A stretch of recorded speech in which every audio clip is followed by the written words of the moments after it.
Bismillahirrahmanirrahim. Assalamualaikum warahmatullahi wabarakatuh. Ketemu lagi dengan saya Marlina dalam pembelajaran PPKN kelas 8. Bagaimana keadaan kalian anak-anakku? Semoga kalian dalam keadaan sehat dan selalu dalam lindungan Allah Subhanahu wa taala. Allahumma amin. Pada kesempatan kali ini kita akan mempelajari bab 1 poin C, menyadari pentingnya kedudukan dan fungsi Pancasila dalam kehidupan bernegara.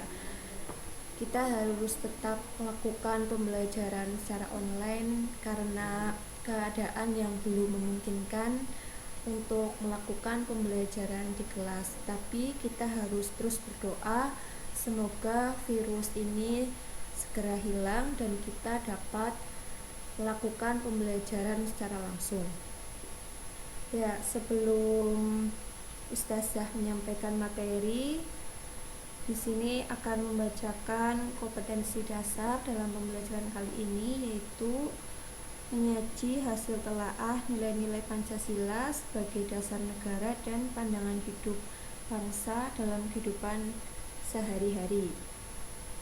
Kemudian indikatornya yaitu menyajikan hasil laporan menelaah sikap teladan tokoh pendiri negara dalam kedudukan dan fungsinya pada perumusan Pancasila. Kalian bisa buka buku kalian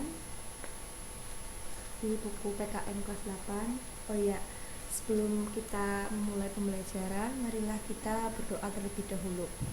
Berdoa mulai. Ya, selesai. Ustazah akan membahas kilas pertemuan minggu kemarin.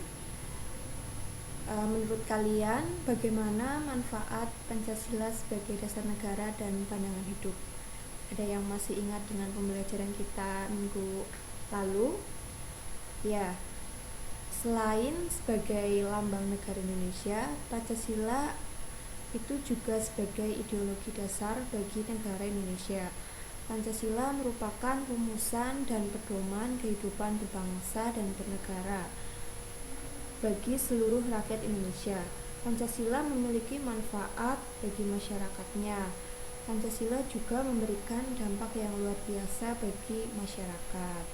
Jadi di sini Pancasila itu dijadikan sebagai dasar negara dan pandangan hidup oleh bangsa Indonesia. Ya, yang pertama, nilai-nilai Pancasila sebagai dasar negara dan pandangan hidup. Pancasila sebagai dasar negara dan pandangan hidup bangsa Indonesia mempunyai ciri khas atau karakteristik tersendiri yang berbeda dari ideologi lain yang ada di dunia. Ciri khas yang terkandung dalam nilai-nilai Pancasila itu termuat dalam sila-sila Pancasila. Yang pertama, ketuhanan yang Maha Esa, yaitu mengandung pengakuan atas keberadaan Tuhan sebagai pencipta alam semesta serta isinya.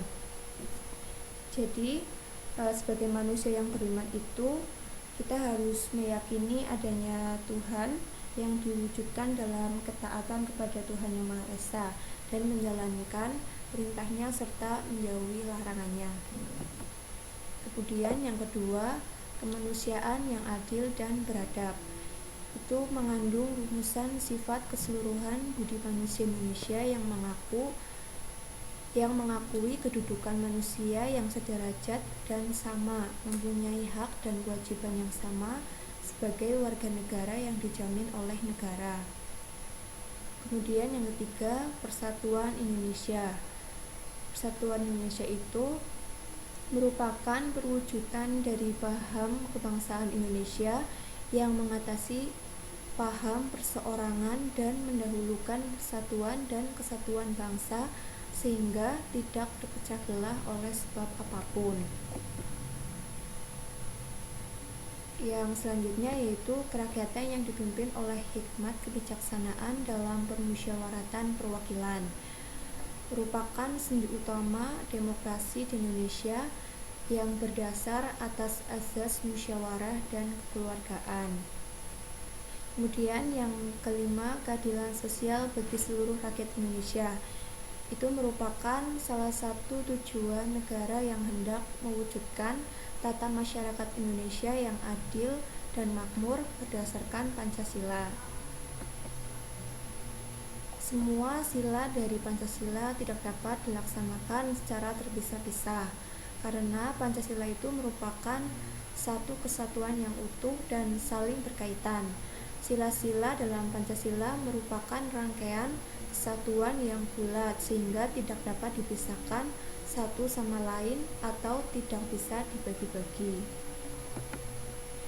Selanjutnya, upaya pelaksanaan nilai-nilai Pancasila dalam kehidupan bermasyarakat, berbangsa, dan bernegara. Yang pertama yaitu ketuhanan yang Maha Esa.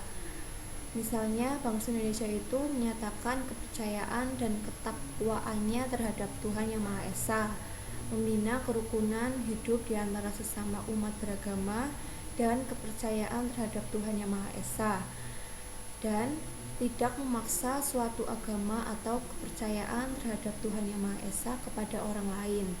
Kemudian, sila yang kedua yaitu kemanusiaan yang adil dan beradab. Itu mengembangkan rasa saling tenggang rasa dan tepa selira, gemar melakukan kegiatan kemanusiaan dan berani membela kebenaran dan keadilan. Selanjutnya, sila yang ketiga yaitu persatuan Indonesia, mengembangkan persatuan dan kesatuan Indonesia atas dasar Bhinneka Tunggal Ika, sanggup dan rela berkorban untuk kepentingan negara dan bangsa, dan mengembangkan rasa cinta kepada tanah air dan bangsa. Kemudian yang selanjutnya yaitu kerakyatan yang dipimpin oleh hikmat kebijaksanaan dalam permusyawaratan perwakilan. Tidak boleh memaksa kehendak orang lain, mengutamakan musyawarah dalam mengambil keputusan untuk kepentingan bersama, dan musyawarah dilakukan dengan akal sehat dan sesuai dengan hati nurani yang luhur.